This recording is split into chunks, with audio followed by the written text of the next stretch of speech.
एक उदाहरण हल करवाएंगे। हमारे पास पहला उदाहरण है, मान लीजिए कि ए किसी बालकों के स्कूल के सभी विद्यार्थियों का समुच्चय है। दर्शाइए कि आर एक संबंध हमें दिया हुआ है ए बी की बहन है, द्वारा प्रदत्त संबंध रिक्त संबंध है, तथा आर डैश ए तथा बी की ऊंचाइयों का अंतर 3 मीटर से कम है, द्वारा प्रदत्त संबंध एक सार्वत्रिक संबंध है। तो हमें यहाँ पे 2 प्रश्न दिए हुए हैं। एक प्रश्न में तो हमें एक संबंध ऐसा दर्शा रखा है जिसमें यह दिया हुआ है कि ए बी की बहन है, और ये संबंध हमें दिखाना है कि ये रिक्त है। और दूसरा संबंध आर डैश दिया गया है ए बी कि ए और बी की ऊंचाइयों का अंतर 3 मीटर से कम है, ये दिखाना है कि ये सार्वत्रिक संबंध है। तो अब हम इसका हल करते हैं। तो हल में इस तरह से पहले ये वाला लेते हैं, आर ए बी और ए बी की बहन है। अब यहाँ पे देख रहे हैं, ये स्कूल है वो बालकों का है। बालकों का स्कूल है यानी उसमें केवल लड़के पढ़ रहे हैं, बालिकाओं का स्कूल ये नहीं है, तो लड़कियां उसमें है ही नहीं। तो हम ये कह सकते हैं किसी भी बालकों के स्कूल में बालिका नहीं हो सकती, अतः ये ए जो है वो बी की बहन नहीं हो सकती, अतः ए बी की बहन नहीं हो सकती। अगर ए बी की बहन नहीं हो सकती तो इसका मतलब जो आर है संबंध वो हमारा रिक्त संबंध है। इसको हम कह सकते हैं कि आर रिक्त संबंध है। और दूसरा पार्ट इसका है आर डैश, यानी पहले भाग में तो हमने ये रिक्त दिखाना था, और दूसरा दे रखा है आर डैश यानी ए और बी विद्यार्थी है और इनकी ऊंचाइयों का अंतर 3 मीटर से कम है। ए तथा बी की ऊंचाइयों का अंतर 3 मीटर से कम है, ये संबंध हमें दिखा रखा है। तो हम यहाँ पे क्या जानते हैं कि कोई भी 2 विद्यार्थी हैं, उनका जो ऊंचाइयों का अंतर होगा वो 3 मीटर से तो कम होगा ही होगा। 3 मीटर से ज्यादा का अंतर हो ही नहीं सकता। तो यहाँ पे लिखते हैं हम कि यह स्पष्ट है कि किन्हीं 2 विद्यार्थियों या बालकों लिख सकते हो कि ऊंचाइयों का अंतर हमेशा 3 मीटर से कम ही होगा। तो इसमें सभी विद्यार्थी आ जाएंगे, कोई भी यहाँ पे ऐसा अवयव नहीं होगा जो नहीं आएगा, यानी इसमें ए क्रॉस ए के सभी अवयव शामिल हो जाएंगे।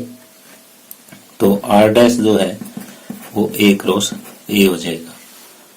तो अतः आर डैश एक सार्वत्रिक समुच्चय है।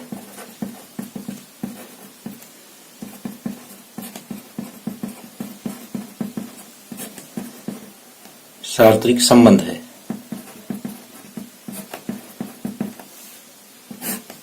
तो इस तरह से जब वहां कोई लड़की थी नहीं उस स्कूल में, तो इसके संबंध में कोई अवयव नहीं आएगा।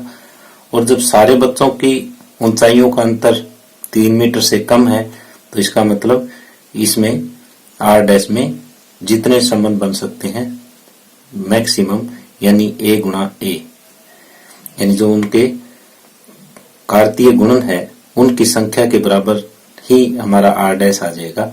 तो ये एक सार्वत्रिक संबंध है। उदाहरण 2 हमारे पास, मान लीजिए कि T किसी समतल में स्थित समस्त त्रिभुजों का एक समुच्चय है।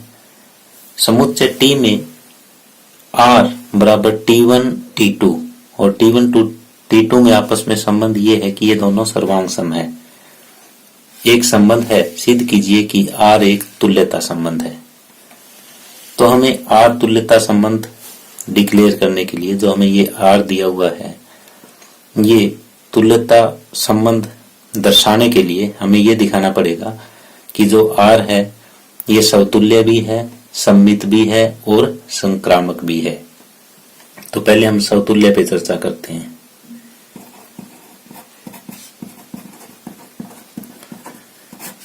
कि जो R है वो समतुल्य है कि नहीं है। तो हम जानते हैं कि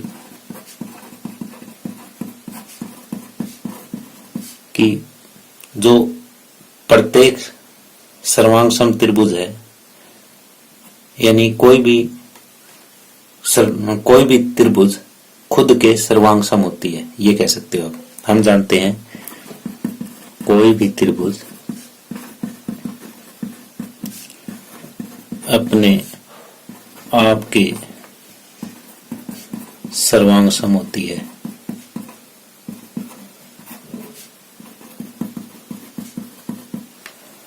यानी कोई त्रिभुज है वो खुद के सर्वांग सम है। तो अतः यानी अगर कोई एलिमेंट हमने यहाँ पे T लिया, T1 यानी T1 के सर्वांग सम है, ये बात सत्य होगी। तो अतः R समतुल्य है। अब दूसरा हमें सममित सिद्ध करना है। सममित में क्या करेंगे कि T1 T2 R से संबंध रखते हैं और हमें सिद्ध ये करना है कि T2 T1 भी R से संबंध रखेंगे। तो इसका अर्थ ये है कि T1 सर्वांग सम है T2 के, यानी T1 T2 के सर्वांग सम है। सर्वांग सम सर्व अंग समान। तो इसका अर्थ ये क्या हुआ, T1 अगर T2 के सर्वांग सम है तो T2 भी T1 के सर्वांग सम होगी, T2 भी T1 के सर्वांग सम होगी। तो इससे हम किस नतीजे पे पहुंचे, इससे इस नतीजे पे पहुंचे कि T2 T1 है वो भी R से संबंध रखता है। तो अतः R सममित है। तीसरा एक और संक्रामक हम चेक करते हैं। जैसे T1 T2 R से संबंध रखता है, इसका मतलब ये है कि T1 T2 के सर्वांग सम है और तथा T2 T3, इसमें 3 लिए जाएंगे, ये R से संबंध रखता है। इसका मतलब ये है कि T2 T3 के सर्वांग सम है। अब यहां से हम देखते हैं T1 तो T2 के सर्वांग सम है और T2 T3 के सर्वांग सम है।